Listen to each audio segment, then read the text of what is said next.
As I step into my Uber to go to the Miami airport, I notice my driver at once. He is by far the oldest driver I have ever had. Somewhere in his mid-70s, I would guess. "So where are you flying off to?" Gene asks me. That's his name. "Detroit," I say. "Ah," Gene says with a long sigh. "I used to live in Detroit. Detroit was very good to me. I had planes, I had lots of cars." "How long have you been driving, Gene?" I ask him. 4 months, he says, maybe 5. And then he adds, as if to explain, "I have boomerang kids."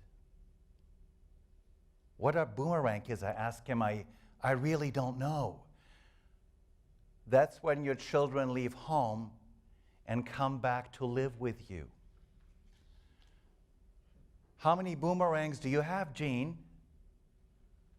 4, he says. Ouch, I think to myself. "I pay $1,100 a month for my water bill," Gene volunteers. $1,100 a month? I hear my voice rise. I am incredulous. "Well, there is the pool," he says, "and the sprinkler system." And then he proceeds. "In Vietnam, you can live on $1,000 a month. I get about $50,000 a year right now. I want to go and live in Vietnam."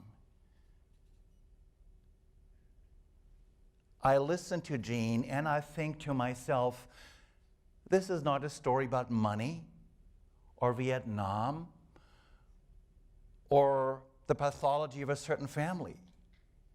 This is a man who is redefining his enough. Gene has the wisdom of advancing age. It sounds so simple, doesn't it? It's not. The messages that you and I receive every day are brutal, they are persistent, and they are absolutely everywhere. And this is what they tell us over and over again: who you are, who I am, and what we do today is not enough. Let's look. No limits. Push further. You are more powerful than you think. Invest in your brain. Mental blocks cured. You and improved. These are slogans for products that promise to improve our brain functioning. Now, be really honest with yourselves. They sound kind of intriguing, don't they? Like mental blocks cured? That's cool, right? Well, this is the not-so-hidden message. The way you and I function today, right now, is not enough. Not enough, not enough, not enough, not enough. And there's a backdoor gate to this message, a gate that most of us open all too quickly. This is the gate to the deep, dark valley of not enoughness. The valley that screams, you, yes, you, to the core, you're not enough. For many of us, this valley is our permanent home. Now, I was a pretty good student. I went to a small private high school in the suburbs of Washington, D.C. There were exactly 6 students in my class. When I came home after an exam, my mom would ask me 2 questions. How did you do? and what grades did the others have. Having a good grade was never enough. I had to have a better grade than the others. When I lived in New York City, I taught for 12 years in a graduate program at a major university there. Every time I gave a student a B, and I mean every single time, I would get a phone call from that student. For the students at this university, a B was not enough. There's a price we pay. Every year, the Center for Collegiate Mental Health does a survey of mental health habits of students. 1 out of 2 students seek mental health counseling. 30% of all students take antidepressant medication, and another 30% have seriously considered committing suicide. While the reasons for these statistics are complex, as we push and push for more and more excellence and exceptional outcomes, most of the time what we produce is actually never enough. Dr. Asya Mikulinski is a pain management physician in Miami. We had a little chat. When I was studying to become a doctor, she says, I got to the point where I felt comfortable and I knew that I was ready to do my work. But I kept being showered and showered with more and more information. And I sought clarification, so I got more information, and I learned new methods and new approaches until I began to feel like what I knew was never going to be enough. Asya pauses, and then she adds, and this sense that I was never going to be enough, it began to create self-doubt in me, and at one point, it actually stopped me from trying. Now, if you teach at a university, and I know that some of you know what I'm talking about, being a great teacher is never enough. The phrase publish or perish describes the academic pressure to publish. You have to bring in prestigious grants to the university that has hired you, publish vigorously, and constantly prove to them that they didn't make a mistake. What's the result of this pressure? According to Jacob Foster at UCLA, a glut of research papers that add very little value to existing knowledge. In his massive study, he compared research projects that build on existing knowledge with research projects that actually added fresh thinking and new information. The outcomes were startlingly consistent. In biomedicine and chemistry, for example, over 60% of all papers were shown to add no innovative thought at all. So yes, we engage in lots and lots of busy work to prove that we are enough. These days, I play mostly in large corporations. I help super successful people to fine-tune their edges and have even more impact. Now, the irony of what I just said does not escape me. I mean, isn't being super successful enough?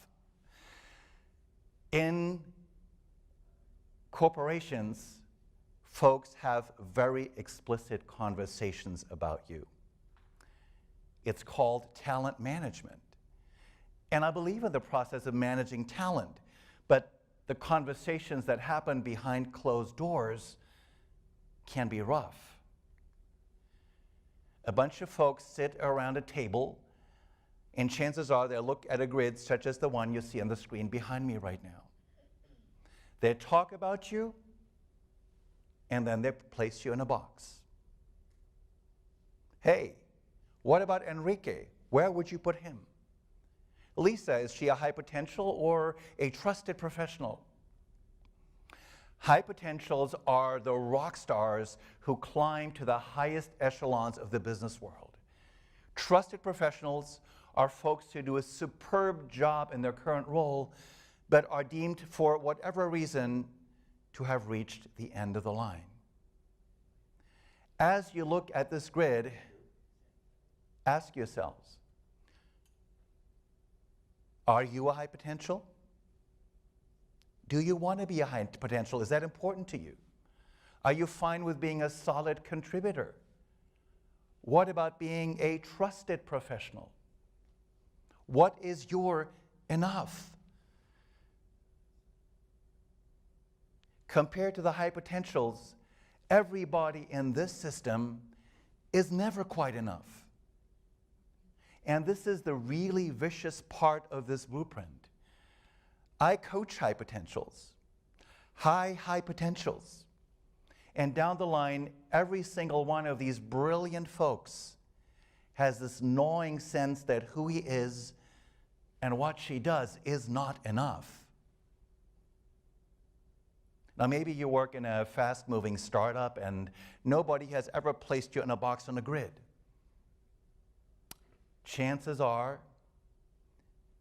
you are hearing the same drip, drip, drip. Not enough, not enough. Chances are you hear it on the shop floor of the factory where you work. You hear it as the freelancer who is chasing a new client.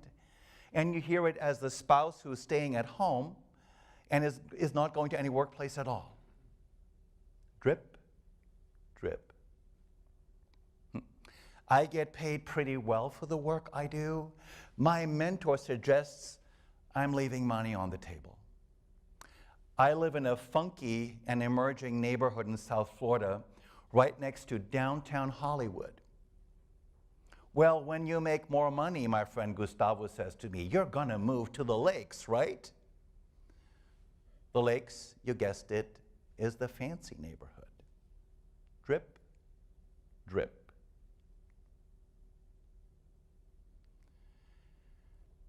Krista Davidigi is a well-known blogger on nutrition and wellness. She writes, what if I don't want to write a cookbook or earn a six-figure income or speak in front of thousands? What if I don't want to start an orphanage in Africa, but instead send some bags of groceries to people here and there and support a few kids through sponsorship? What if I just offer the small gifts I have to the world and let that be enough? This is my 92-year-old mom. She had a stroke earlier this year. The photo was taken last month, the day after she moved into her new assisted living home. Mom has been teaching me a lot about what enough looks like. Her hair has always been the bane of her existence. Somehow the color was always wrong, the texture a little too thin, the cut a little too severe. The moment she returns from her first hair salon appointment in the basement beauty parlor of her new retirement home, she looks in the mirror and sees herself, and a big smile cuts across her face. Yeah, that 92-year-old hair is looking darn good. That's enough. When she reaches for my hand and grasps it really tight with an unexpected force and says to me with a quiver in her voice, I will never forget all you have done for me. That's enough. A minute later, when she looks out the window distractedly and no longer remembers that she has just squeezed my hand, enough. When she closes her eyes and slips back into an afternoon slumber, also enough. Right here in this hall, this very moment, all is enough. I am enough. You are enough. We are enough. Nothing else is required. The first person I spoke with when I was invited to give this talk was my friend Eve Simon. Great, Eve said. This can be the topic of your next book. I have already written 3 books, I said to Eve. Maybe I don't want to write another book. We chuckle. Enough already. And so it goes. Happiness is the joy we feel when we move toward our potential. That's from Sean Aker. That is my enough. We don't move toward our potential when we live in the valley of not enough, and we never arrive anywhere with joy. I'm not enough begets futile effort. It starts wars. It promotes desperate thriving. And it costs businesses billions and billions of dollars. Sometimes we get more A's when we're okay with a B. Now, I know that my enoughs have changed over time. I don't know what yours are. It's your choice. Go and have a big, bold life if that's what you want. Or go and create a simple life around a solitary passion. Whatever your dreams, whatever your goals, whatever the result and outcome of your efforts, know that if you do absolutely nothing, you are enough. I mean, really. Like, really. Enough already. Thank you.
brutal, they are persistent, and they're absolutely everywhere.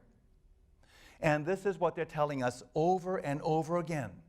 Who you are, who I am, and what we are doing right now is not enough.